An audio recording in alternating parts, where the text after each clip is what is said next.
You clicked for the truth behind a cross-border drug empire and the arrests that followed.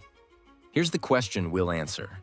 How did a Canada-based trafficker called Sean use U.S. highways, stash houses, and armed enforcers to move more than 600 kilos of cocaine and meth every week?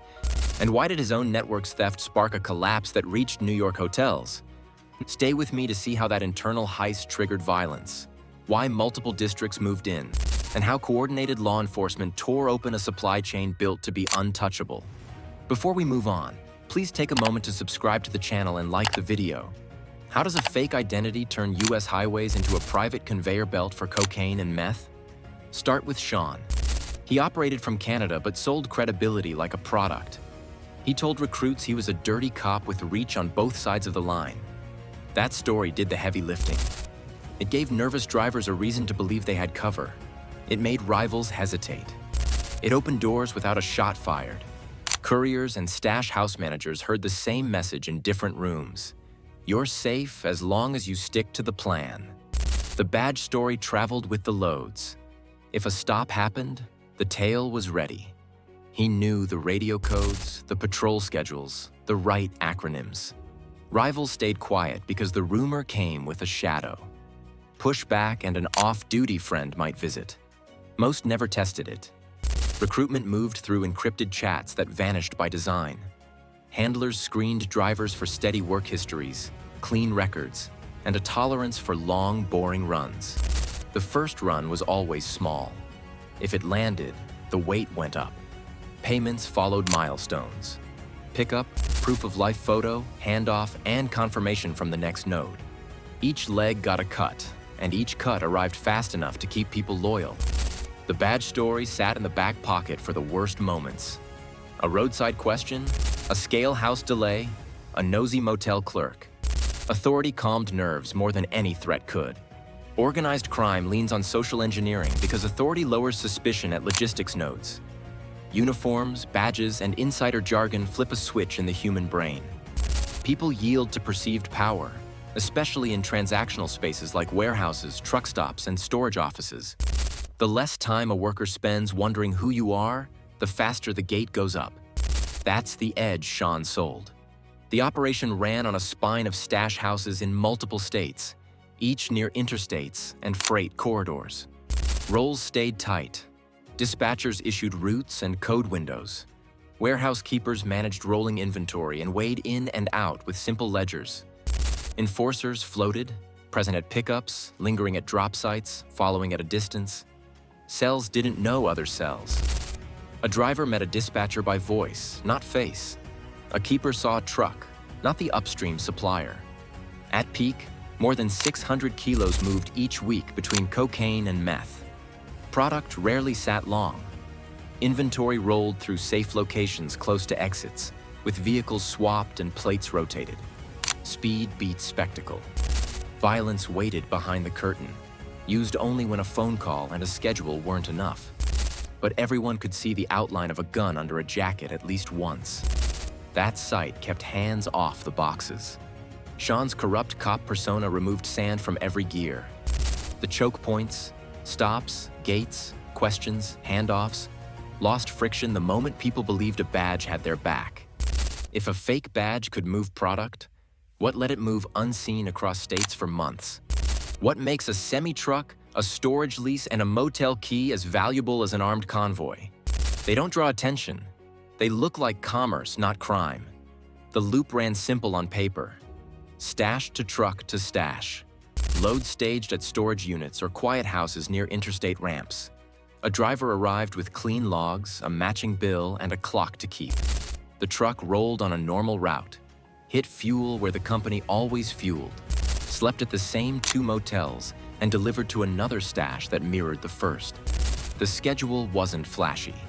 It was predictable by design. That predictability hid volume and created risk. The same pattern that kept troopers bored made the whole line brittle. One inspection during a bad hour could unravel 10 shipments because paperwork linked them like train cars. If an officer tugged on a bill of lading that claimed one commodity and weighed another, the questions rolled upstream. Dispatch phones rang. Warehouse doors paused. A quiet loop became a chain reaction. Concealment lived in details. Commodity camouflage put sealed boxes of tile over heat-sealed meth, or cases of paper towels over tape-wrapped bricks. Mixed loads made the freight match retail invoices. Bills of lading carried legitimate shipper names tied to small brokers who moved similar goods. If a weigh station pinged, the numbers still lined up with intolerance. Relay drivers met at pre-booked lots and swapped tractors or trailers, so no single driver saw the full inventory or the origin and end in one day. Each person held one slice of the route. Enforcement stayed nearby, not on top. An escort car trailed at a distance, switching plates or vehicles along the path.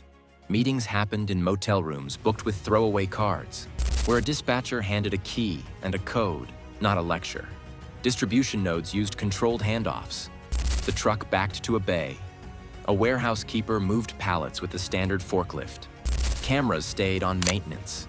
The gear looked like any small business at closing. Interstate freight patterns lowered anomalies. When a truck runs the same lane at the same hour with the same fuel stops and no erratic lane changes, it blends. Clean driver records are currency. A driver with years of unremarkable inspections draws fewer glances than a new hire with a shaky log. That's why the loop kept veteran operators in the rotation and avoided last-minute substitute runs. Resilience came from redundancy. Parallel stash houses sat across state lines. If one address went cold, another lit up. Redundant drivers waited on standby with pre-cleared paperwork. Rolling dispatch meant loads left in staggered windows, not a single convoy. Even after small seizures, more than 600 kilos per week moved because routes split and rejoined like braided rivers. Pressure brought its own control. When margins tightened, subordinates got calls, then shows of force. A weapon on a table. A car idling outside an apartment. Compliance returned fast. The network moved industrial volumes by blending into normal freight because routine is a shield. But routine breaks under stress. What internal hit could snap a machine built to look invisible? Why did a stolen cache turn New York hotels into hazard zones and push multiple districts to move at once? Because theft inside a high-speed network acts like a flare. It burns hot and fast. In early 2024, the pipeline fractured. Romy and Sabi peeled off and lifted cocaine from the flow, then looked for a new on-ramp. They leaned on Franco to reroute supply, betting they could sell fast before word spread back to the core. That bet forced them into fresh rooms, new phones, and unfamiliar faces. Trust collapsed.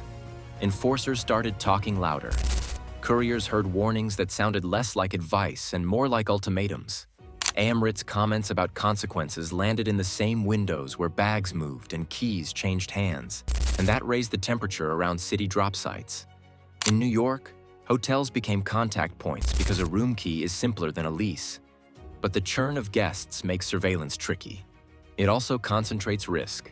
One argument in a hallway can pull in staff, cameras, and patrol cars. The pivot had a name among the insiders: the stolen cocaine conspiracy. Once the stash flows jolted, every delay echoed. Dispatch shifted schedules by the hour. Rushed redistribution meant fewer checks on packaging, sloppier covers on bills, and meetings booked in places chosen for speed, not security. A driver would get a door number 5 minutes before arrival. A keeper would accept pallets with no time to weigh. The clock replaced the plan. Research on organized crime shows internal heists correlate with sharp spikes in violence and mistakes. Fear shortens planning cycles. People send messages to the wrong contact. They reuse an old phone. They overcorrect and show force where subtlety worked before. That combination draws attention faster than a random inspection. As the crew splintered, law enforcement tightened a ring. OCDETF teams in SDNY and EDNY worked with partners in EDK, Northern District of Ohio, and Pennsylvania. They shared leads, coordinated surveillance windows, and mapped phones to rooms and rooms to cars. While the theft unfolded, agents tied strands that had stayed separate when the pipeline ran smooth. They moved when the seams widened. Seizures followed the pressure. Teams collected 391 kilograms of meth and 109 kilograms of cocaine, plus 4 firearms. Arrests landed on Chima, Romy, Sabi, and Franco. with Amrat and Gurlal already in custody on related matters. Those numbers reflect more than luck. They show timing. Instability creates openings. People rush. Cover stories collide with records. Contacts who stayed clean start pinging towers near the wrong addresses. Multi-jurisdictional coordination didn't just find drug weight. It cracked a supply chain built to survive single-point failures by hitting multiple nodes at once. The raid headlines are the end of the story. The lesson is how the machine set up its own collapse, starting with a stolen cache and a scramble that exposed every weak joint.